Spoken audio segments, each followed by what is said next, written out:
differences in the abilities of the students that you have. Caitlin.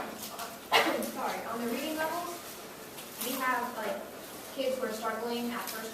I'm in 3rd grade. We have kids who are struggling at a 1st and 2nd grade reading level, and we have kids who are reading on a 6th and 7th grade reading level.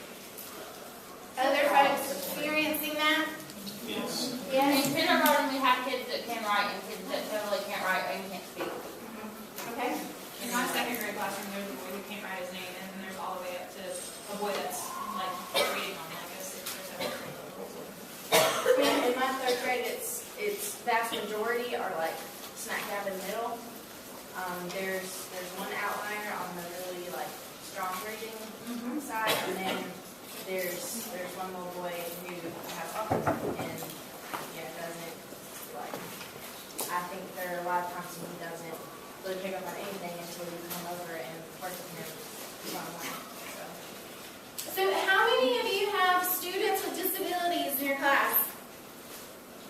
Should see a majority of hands. And those disability types, what are they?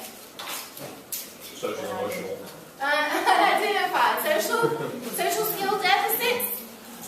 What else? Physical. Excellent. What else?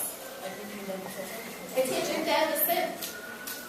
And so with the various abilities in your class, how are your teachers meeting the needs of those students? What kind of strategies have you seen already?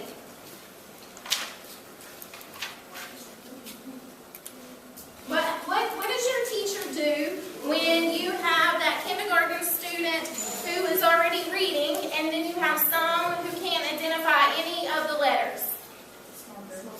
Small groups. All right, and how are the small groups formed? Test results.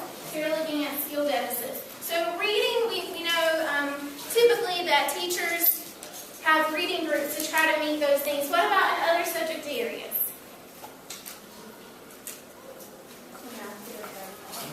Say that again? Guided math. Guided math. So you have small groups in math as well. Priscilla? We do, where the kids don't even know the breakout numbers at all things right now.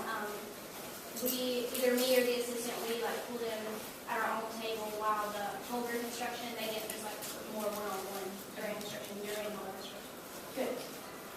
For all the other kids, like our reading kids, they get like double or triple dip. So like they have the reading instruction in our classroom, and then we send one of the little girls who's really, really low. So she gets the reading instruction on the 1st grade level, then gets sent to kindergarten for their reading instruction, and then comes back and I work on her like phonies and stuff like that. So they get like triple doses of everything. Excellent. And so those are some really good strategies. And as you are learning, or you're, I'm sure, already very well aware of the fact that it is extremely difficult to meet the needs of all students in your classroom. It's one of the toughest things you're going to do as a teacher. And so today we're going to talk about ways to differentiate your lesson plans. Now, all of you hopefully are aware at this point that by the time you start student teaching, and hopefully you're doing this already, you have to show in each lesson plan how you're differentiating. Okay? And you can differentiate a lot of different ways. You don't always have to differentiate based on abilities. Interests, a student's interest is another way that you can differentiate, as well as learning styles. We've talked before, for those of you who have been, some students learn very well visually when information is presented in pictures. How many of you are visual learners? Okay. Some of you do well by hearing the information. So we have auditory learners. How many of you in here are auditory learners? And how many of you are kinesthetic learners? When you're studying for a test, you have to write, see it, do it, all of those things here at the same time. So you can also differentiate your lesson plans that way. So we're going to review, for some of you, it will be review. For some of you, it may be new information, but we're going to talk about the differentiated classroom. And the first thing I want to talk to you about is the objective. A good lesson, the beginning of every lesson, of course, we know we should state the objective to our students, and so this is the objective for this session together. Hopefully that you'll have some new ideas in terms of differentiating your lesson plans for student teaching after we end today. We are helping you guys to learn to be great teachers. And one of the ways that we do this is we address the North Carolina Professional Teaching Standards. So take a few minutes to read through this standard, Standard 2.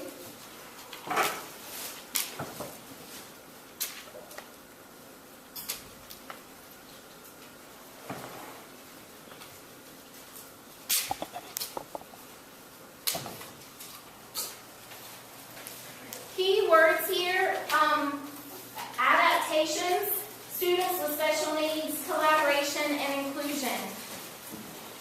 We're going to have students with disabilities in our classrooms, and as we learn how to use technology and other ways to differentiate, we're going to have more and more students with disabilities in our classroom. So we have to meet their needs. And again, this is one way that you will be evaluated as a teacher, because this is one of our teaching standards. For those of you who have had either Professor Wyndham or myself for the differentiation course, you know that there are a lot of ways that you can differentiate. Hopefully, you have some basic idea of how to differentiate your content, your assessment tools, your instructional strategies, and your performance tasks.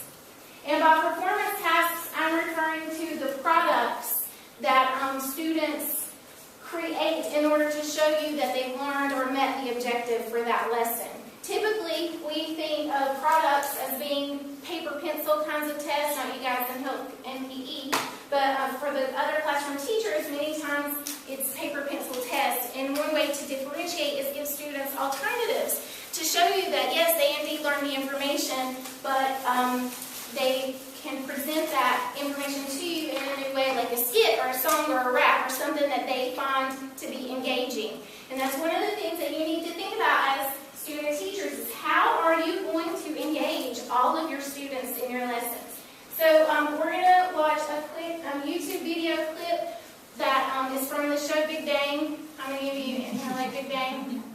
All right, we'll take a look at how Sheldon reflects on his teaching. Do you realize that teaching is the first thing I've failed at since my ill-fated attempt to complete a chin-up in March of 1989? If this humiliating experience is really troubling you, there are things we could do about it. For instance? Well, the first thing that comes to mind is isolating the part of your brain where the memory is stored and destroying it with a laser. No. One slip of the hand and suddenly I'm sitting in the engineering department building doodads with Wolowitz. Okay. Have you considered improving your socialization skills, thus allowing you to communicate more effectively with other people? Isn't that their burden? I'm the one with something interesting to say. Fair enough. But in its essence, teaching is a performance art. In the classroom paradigm, the teacher has the responsibility to communicate as well as entertain and engage. I sense that you're trying to slow walk me to an epiphany. Would you mind very much jumping to it? Perhaps you should consider taking acting lessons. Acting lessons?